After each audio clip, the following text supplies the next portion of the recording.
In this section of the wall, also you can observe stories of Ramayana and Mahabharata.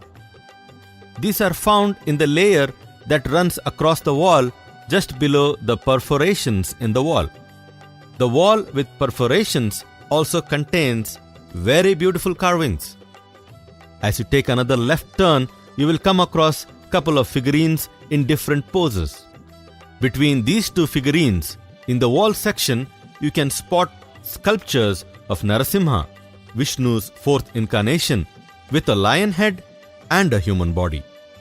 Please position yourself just in front of this sculpture.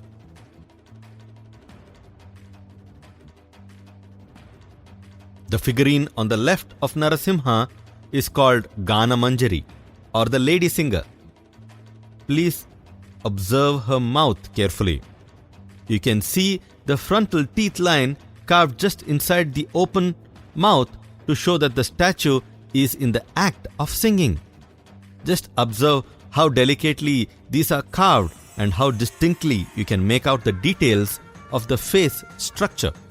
On the right side of the Narasimha, there is one more figurine in a dancing style whose nails are sculpted very sharply. Watch for the filigree behind the statue.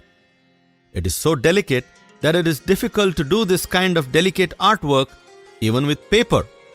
But the artisans of that period knew how to use the tools and stones to make such amazing carvings. On the left shoulder of the inside, the filigree work, you can spot a lizard.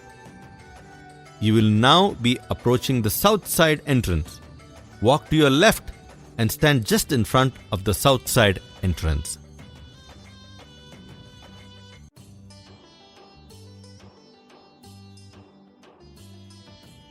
The first figurine that you see on your left immediately after the entrance is playing a Carnatic musical instrument called Rudraveena, a stringed instrument.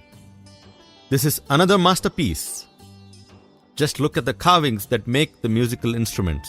You will not believe that all this was done in one single piece of stone. The strings were made in stone, but it is damaged now. Pay attention to the ornaments she is wearing just above the elbow. Very delicately carved.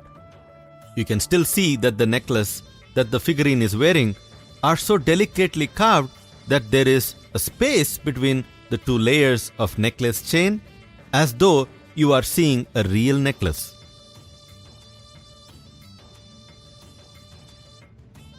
The figurine that you see at the corner of the wall towards the left of the south entrance is another figurine holding the mirror.